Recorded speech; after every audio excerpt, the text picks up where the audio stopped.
did As ibn Wa'il said, La sabil ilayhi. You have no path to him. I grant him protection. And this was something in the time of Jahiliyyah, and this is something in Islam. In Islam, we have this, where somebody will grant protection to somebody else.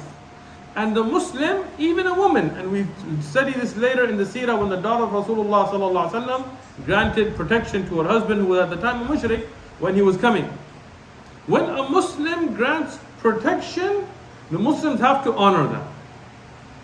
And the Arab, before Islam even, they had this good characteristic that they honored that.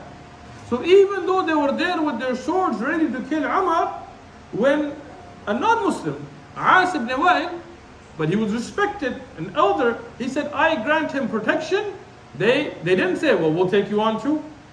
No, they had that respect, they backed off. Umar ibn Khattab radiyan now, he is a strong force for the Muslims.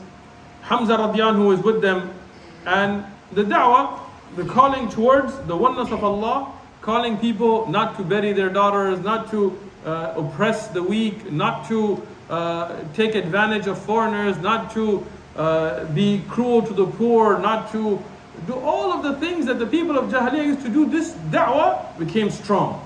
Not to worship idols, to worship none but Allah.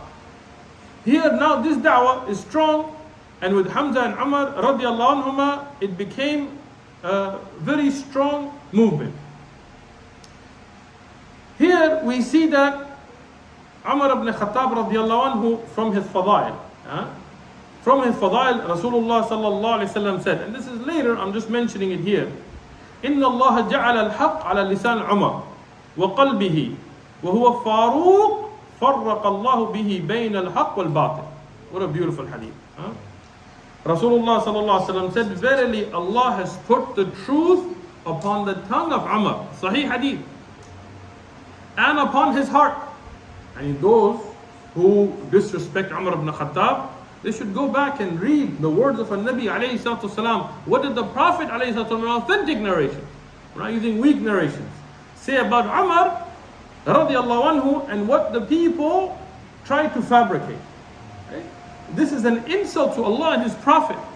When you speak ill about somebody beloved to Allah and His Prophet, as Abu Bakr and Umar and Uthman and Ali and Hassan and Hussein, Ibn Abbas radiallahu anhum, they were all beloved to Allah. That's why we as Ahlul Sunnah wal Jama'ah, we love all of them.